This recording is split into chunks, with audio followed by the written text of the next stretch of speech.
welcome back to Gotta Be Me podcast. We're so happy and excited to be here again with you today. We're your hosts. My name is Sophia Benyon, and this is my cousin, Peyton. Welcome back.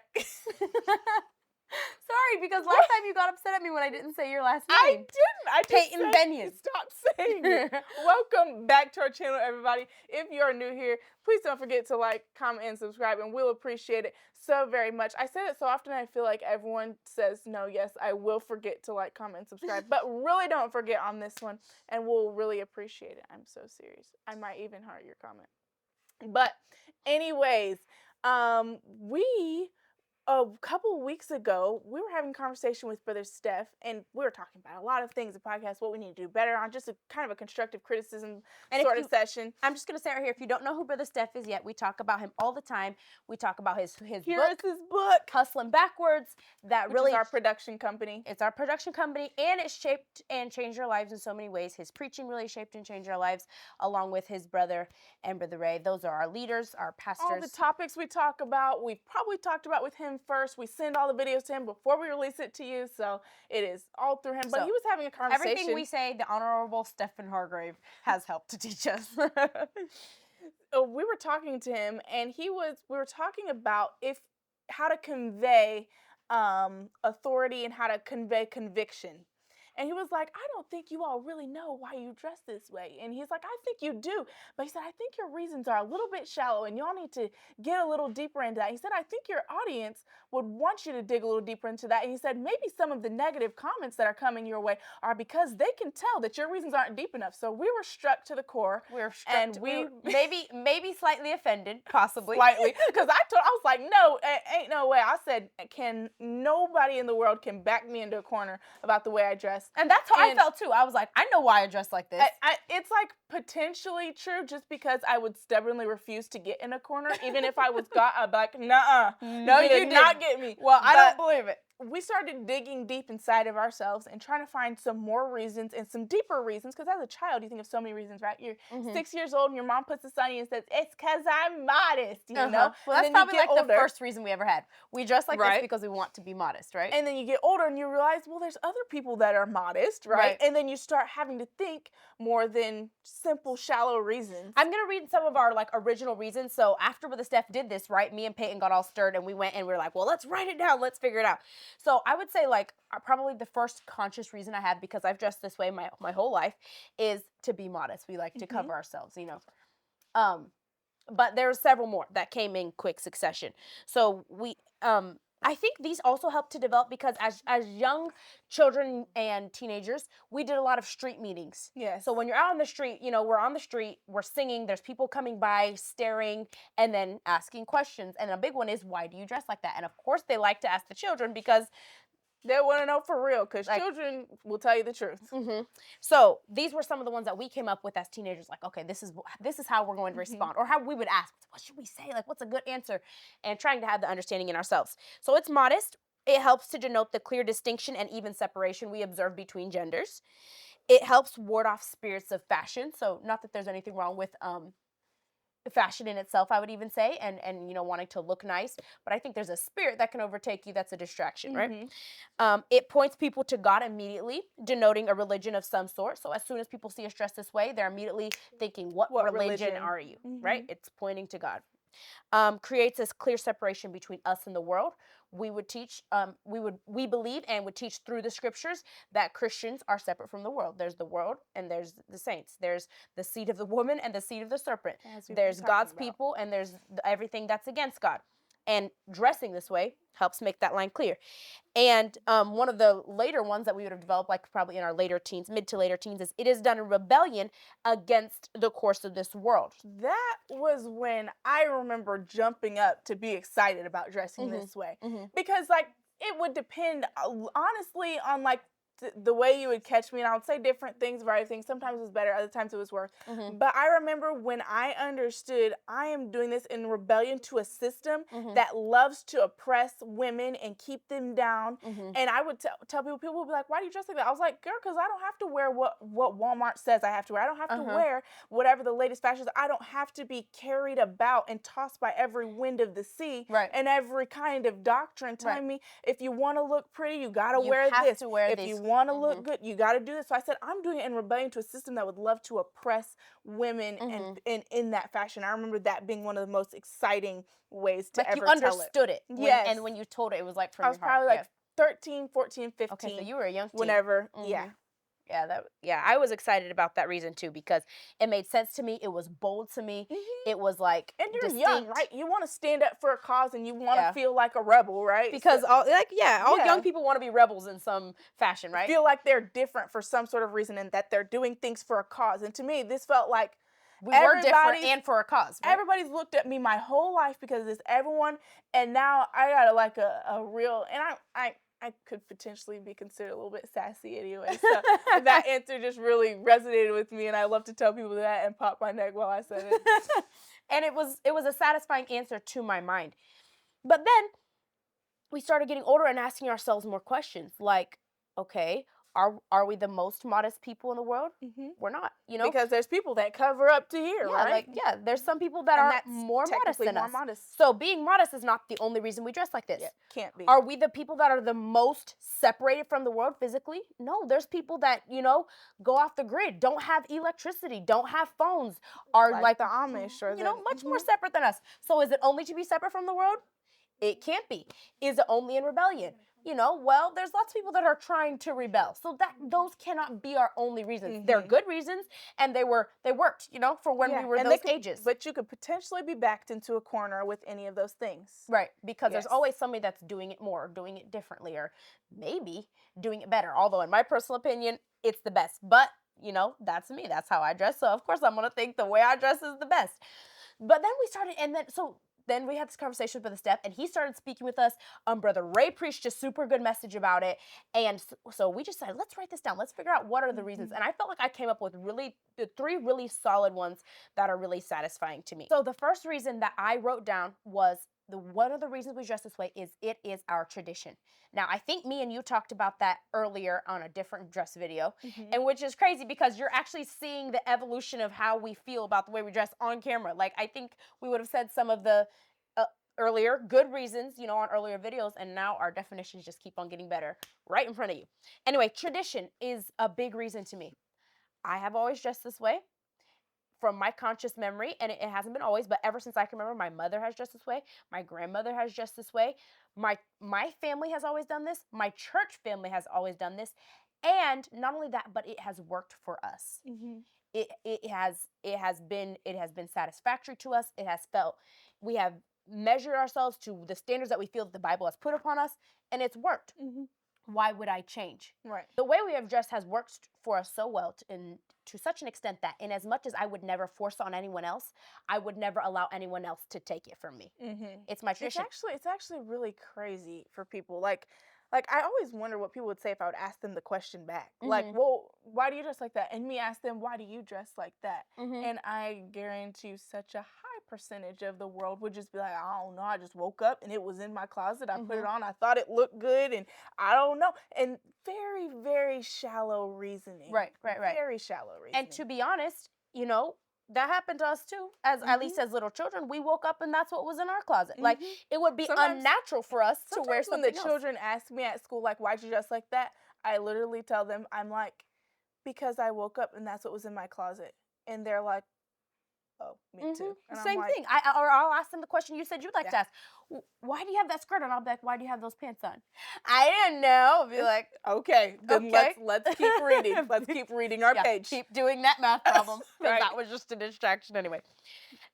So that was my first, and I feel like, I don't know, I feel like there's better ways to explain what tradition means and the value of tradition and traditions that work, because there is a danger in tradition.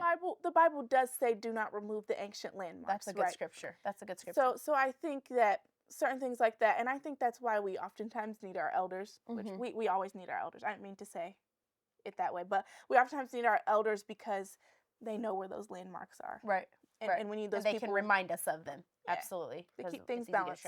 I want to acknowledge the danger of traditions, which can quickly become superstitions, at which point your traditions make you irrelevant. And we don't want to wear out of superstition. But there's a clear line there for us in our minds. The second reason I wrote down was that Christianity is a militant operation. The scripture, I wrote down a couple scriptures. The scriptures often refer to Christianity in militant terms. They talk about the violent taking the kingdom of heaven by force. Put on the whole armor of God. Fight the good fight of faith. We're supposed to be good soldiers of Jesus Christ. He has chosen us to be soldiers. So fight I, not as one that beateth the air, and so on. It's a militant operation. And the reason as soldiers, we obey implicitly the commands of our leaders. And we understand that that is important for a militant operation to move forward.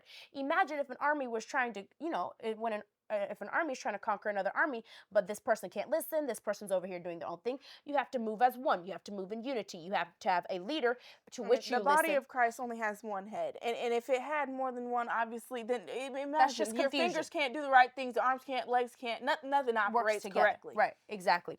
So I wrote down, as an army, we are precise, we are purposeful, we are in sync. The decisions we make about the style of dress we use, we make together. Our leaders make these decisions, we follow them.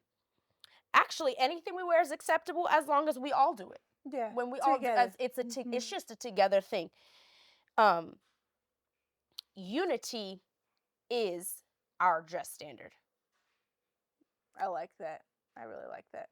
I think if we think of Christianity as militant, it removes so many distractions, because as soon as we start trying to be, there's nothing wrong with being you.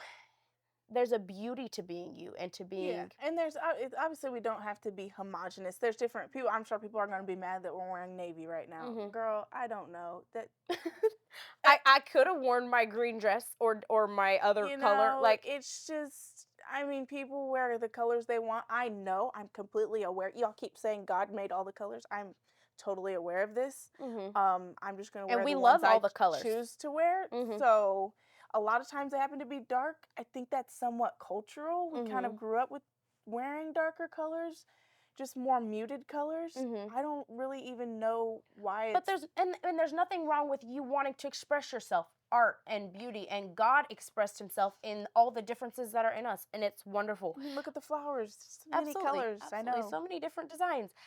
But I think, just like I said, there can be a danger to tradition. Now, on the other side, there can be a danger to wanting to be too individualistic.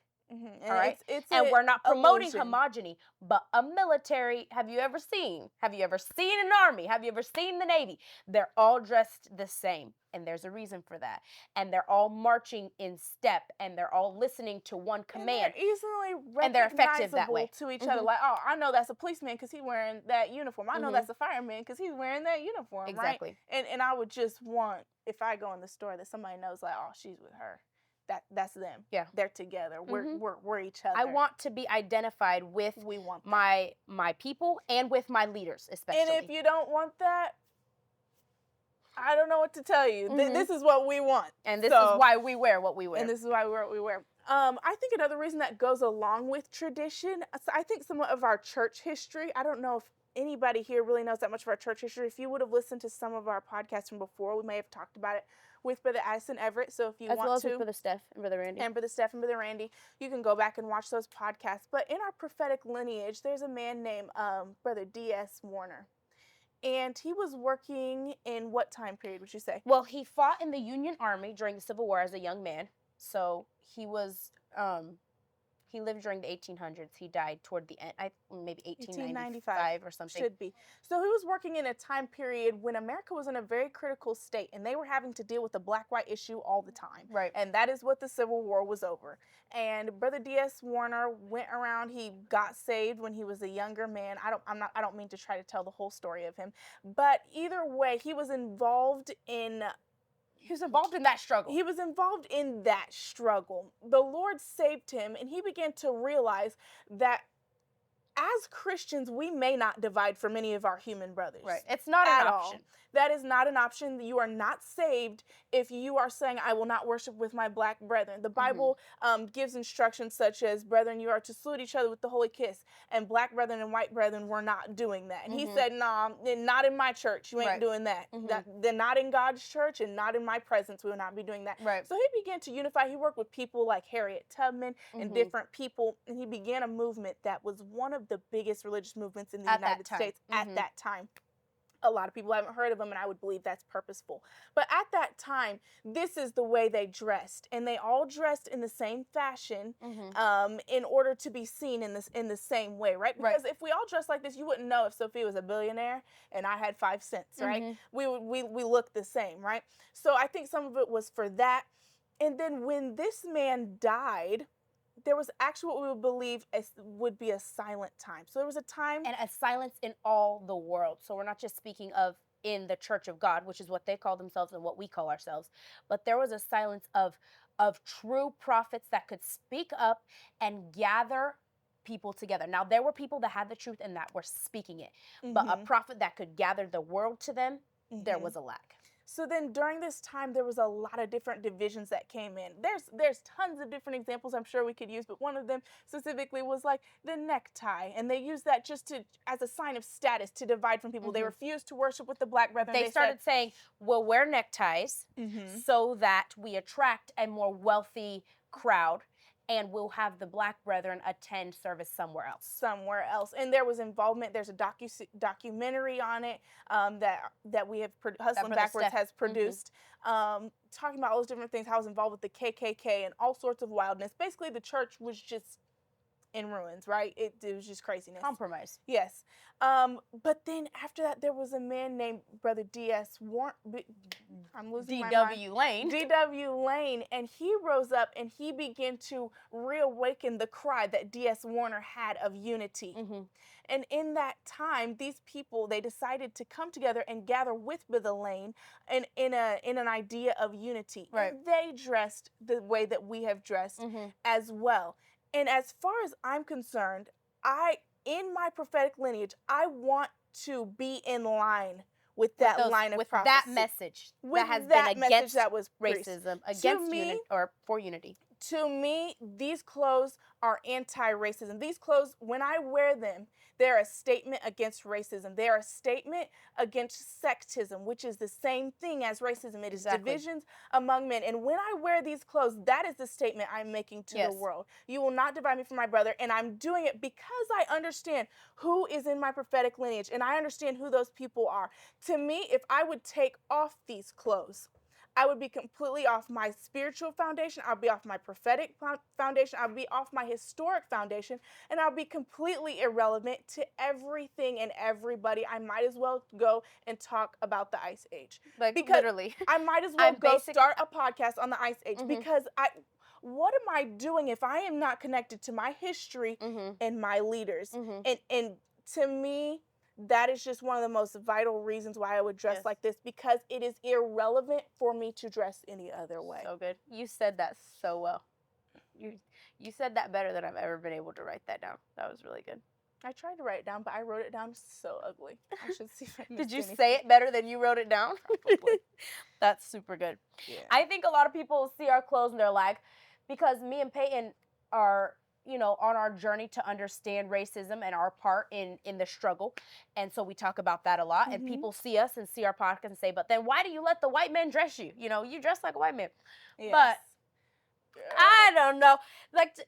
First of all, if you look back in history, we dress pretty close to how Harriet Tubman dressed, Sojourner Truth dressed. If we look back at you talked about being on our historic foundation. And if you want to get into that, we have all been affected by white supremacy. And if you want to start picking ways that we have done it, Brother Steph gave us the example. It makes me laugh so hard. It's so funny every time. He's like, all these people that are trying to stand up and say, you've been affected by white supremacy. So have you. Check out your last name. It ain't no African last name. So today he said Horowitz or like something. Your last name is Horowitz. Up here commenting, right? Like you probably got a German last name. You have a slave master's last name. And not only that, but nobody, like we're African American. So we're not. We are a conglomeration, basically, at this point. We have white DNA inside of us. The person who believes that they're full Peyton, black, whose moms are white, and everybody else who, like you're about to say, who believes that they're full black, take a DNA test. It ain't, no, there's no way. Definitely not in America. No. Definitely not in America with the lineage of slavery, I should say. So we feel like those are super powerful reasons. And we're going to ask Brother Steph to watch this podcast and see if he's convinced about us after he sees it, because we feel convinced. You all let us know in the comments. Or do y'all feel like we're convinced about why we dress the way we dress? Because we feel like we are. We feel like that's legitimate. And of course, yeah, I am so convinced about it. I get more convinced every day. It just, honestly, we would be completely lost. It would, yeah, completely lost. It just doesn't even make sense. We would not be in our place, not be in our time. We not like being I ourselves. Said, Ice Age. Go back to it. I should believe in it, that I am living in it. Pretty much, yes. Pretty much that is. And we feel like we would be able to take on anybody on that subject. There's some subjects that we'd be out of our league, out in the middle of the ocean, and we just have to be like, well, I don't know about that, but I can tell you, I dress like this for these specific and prophetic reasons. Please, if there's any holes in our arguments, I would love to hear it. Please comment, or if you just agree and said, girls, that was really good, we would not mind that. We would be all totally okay with that, but critical questions would be great, because sometimes I feel like we're just on here and we agree with each other, like we talked about this, but we need to interact more with people who are like, who disagree. No, that is a terrible, nasty clothes. You should get it off now. Like, okay, we'll talk to you. Anyway, we appreciate y'all. Y'all know what time it is. Peace, love, and hair grease.